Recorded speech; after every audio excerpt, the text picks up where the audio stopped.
Hope आप लोग अच्छे होंगे और हम लोग फिर से एक नए वीडियोस के साथ आए हुए हैं जो है आपका यूनिफिकेशन ऑफ इटली।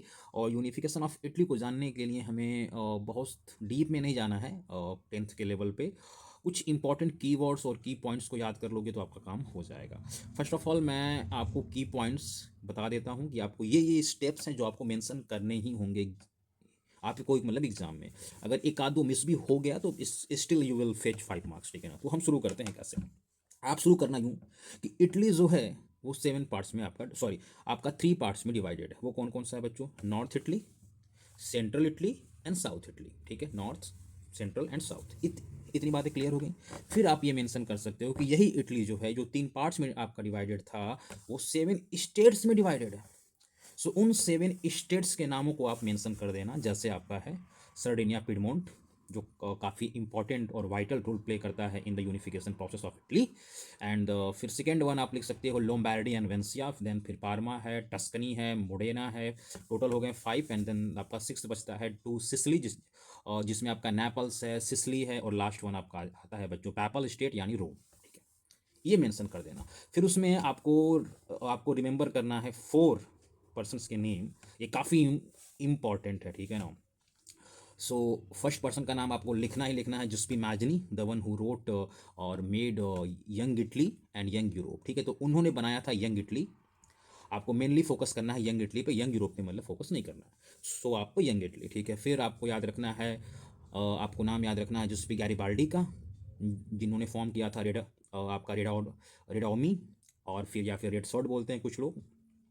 फिर आपको नाम याद रखना है बच्चों काउंट कैवर का, द प्राइम मिनिस्टर और chief minister of Italy, not Italy actually, Sardinia Piedmont. और लास्ट में आपको फोर्थ नेम याद रखना है विक्टर इमानुअल सेकेंड, ठीक है। सो विक्टर इमानुअल सेकेंड कौन है? वो आपके किंग है, कहाँ के? सर्डिनिया पिडमोंट के। और जब यूनिफिकेशन प्रोसेस मतलब पूरा होगा तो आपके जो सर्डिनिया पिडमोंट के किंग है Victor Emmanuel second, he will become the king of entire Italy, ठीक है। सो ये कुछ इंपॉर्टेंट पोर्शन है जो आपको मतलब मेंशन करना है। इसके अलावा मैं कुछ कहानी पे चलता हूँ, थोड़ा सा इसको डीप में लेकर के जाने की कोशिश करूँगा ताकि चीज़ें थोड़ी सी आप कनेक्ट कर पाओ, ठीक है। हम लोग स्टार्ट करते हैं। देखो, आपसे मैं एक ही बात बोलता हूँ कि 1789 जो यूरोप के हिस्ट्री का बहुत ही इंपॉर्टेंट टाइम है, क्योंकि फ्रेंच रिवॉल्यूशन हुआ है। नेशनलिज्म की जो फीलिंग है बच्चों वो इंटेंसिफाई हो गई है पूरे यूरोप में, ठीक है। बहुत बढ़िया, आगे चलते हैं। फिर हम आगे देखे होंगे कि बैटल ऑफ वाटरलू होता है। बैटल ऑफ वाटरलू में आपका जो नेपोलियन बोनापार्ट है was defeated by the forces of आपका, आप यूँ बोल सकते हो कि रसिया है, ब्रिटेन है, तो मतलब हार चुका है। फिर आपका टीटी ऑफ वियना जो होगा वो इम्पोज किया जाएगा, और टीटी ऑफ वियना 1815 में आता है। और टीटी ऑफ वियना में जो सबसे या फिर one of the most important बात यह है कि इटली को 7 पार्ट्स में डिवाइड कर दिया गया है। नॉट 7 पार्ट्स एक्चुअली, 7 स्टेट्स में डिवाइड कर दिया गया है। क्यों? ताकि इटली वीक हो जाए, ठीक है ना। और यहीं से कहीं ना कहीं नेशनलिज्म की जो फीलिंग है वो इटालियन रीजन में स्प्रेड हो रही है। और उसमें जो सबसे बड़ा रोल प्ले करता है बच्चों वो करता है सर्डेनिया पिडमोंट के कुछ रूलर्स, जैसे आपका विक्टर इमानुअल सेकेंड और काउंट कैवर, ठीक है। यहाँ तक बातें क्लियर हैं यहाँ। अच्छा, जब 7 स्टेट्स में कोई भी कंट्री को आप डिवाइड कर दोगे तो वहाँ के लोगों के अंदर क्या नेशनलिज्म की फीलिंग आएगी कि भाई हमको देश के लिए we need to fight? Yes, आएगी। और इसमें आप देखोगे कि 1820 और 21 के आसपास वही जो ग्रीक वॉर ऑफ इंडिपेंडेंस का टाइम है, उस समय जो पहला आप मतलब कह सकते हो कि आपका मतलब रिवोल्ट होता है फॉर द आपका फॉर द इटालियन यूनिफिकेशन, वो फेल्ड कर जाता है, ठीक है। फिर 1831 का टाइम पीरियड याद रखना, जिसमें आपके जुस्पी मैजनी आपके मतलब बनाते हैं, फॉर्म करते हैं यंग इटली।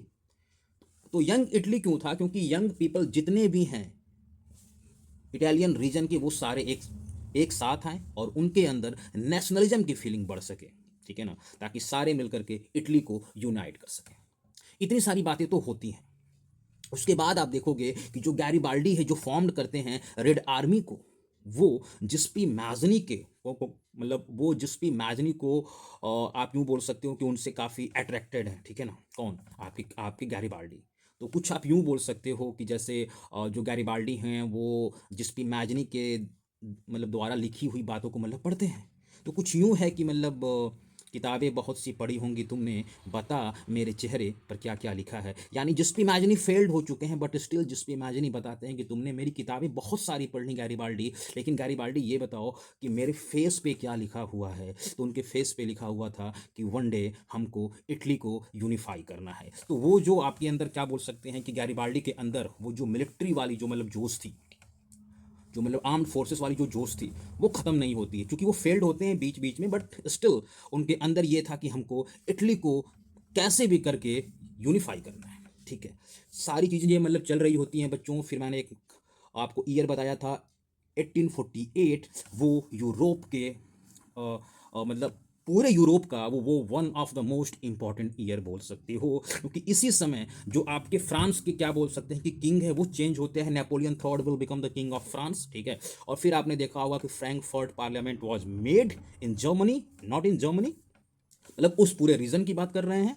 फिर उसी समय बच्चों आप देखोगे कि इटालियन यूनिफिकेशन का एक इंपॉर्टेंट फेज स्टार्ट होता है। ठीक है ना, तो इतनी सारी बातें चल रही होती हैं, और फिर 1859 में आप देखोगे कि एक वॉर लड़ा जाता है।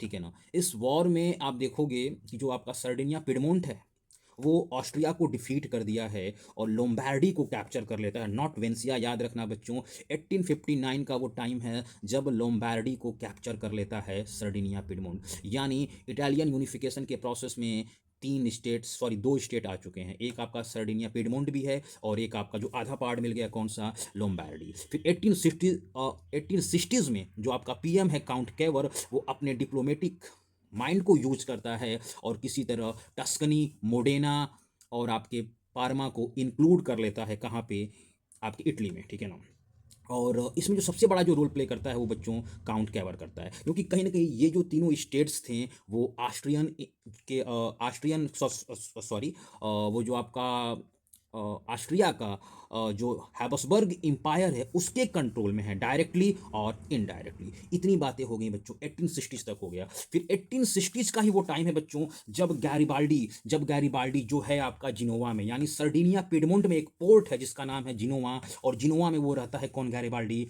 अब सुनना मेरी बात को ध्यान से, इधर काउंट कैवर पूरे वर्ल्ड से, खासकर पूरे आप बोल सकते हो कि यूरोपियन स्टेट से ये बोलता है कि मैं काउंट कैवर गैरिबाल्डी के साथ नहीं हूँ। ठीक है ना, और इधर स्वयं क्या आपका जो आप बोल सकते हो कि काउंट कैवर है वो खुद गैरिबाल्डी को मतलब हेल्प करता है कि आप हमसे पैसे ले लो, मनी ले लो, फोर्सेस ले लो, शिप ले लो, और जो आपका साउथ इटली का जो पार्ट है नेपल्स और सिसली उसको यूनाइट करो। यानी he is playing to games, एक गेम किसके साथ, पूरे यूरोपियन कंट्रीज के साथ, कि नहीं नहीं, मैं इटली के मैं इटली को यूनिफाई करना चाहता हूं, बट मैं गैरिबाल्डी के साथ नहीं हूं। ठीक है ना, इधर आपका जो गैरिबाल्डी है वो आता है जिनोवा से, कहाँ पे, आपके सिसली जो नेपल्स में आता है, और वहाँ के जो किंग हैं बर्बन के, जी आप बोल सकते हो कि जिनका कंट्रोल है वहाँ पे, इस उनको डिफीट करता है। और इस तरीके से बच्चों 1860 में आपका आप बोल सकते हो कि आपका लोम्बार्डी इंक्लूड हो चुका है, पार्मा हो चुका है, आपका टस्कनी हो चुका है, आपका फिर आप यूं बोल सकते हो कि सिसली और नेपल्स भी हो चुका है। ठीक है ना, एक बचा रहता है वेंसिया जो 1866 में होता है। ठीक है, और लास्ट में बच्चों 1871 में जब रोम को कैप्चर किया जाता है फ्रॉम द पैपल स्टेट, जो कि कंट्रोल में किसके था, जो कि कंट्रोल में है वहाँ के जो है मतलब प्रिस्ट, उनके कंट्रोल में है आपका क्या बच्चों, आपका पैपल स्टेट रोम। और जब रोम यूनाइट होता है तो फिर आप देखोगे कि इटालियन यूनिफिकेशन की जो प्रोसेस है वो कंप्लीट हो जाती है। So what is the difference between 1861 and 1870s? 1870 में अंतर और 1861 में अंतर ये है कि 1861 में ही वो प्रोक्लेम्ड कर दिए जाते हैं Victor Emmanuel second the the king of, कहाँ के, पूरे इटली के। बट 1870 1871 के आसपास इटालियन यूनिफिकेशन पूरी होती है। So thank you very much.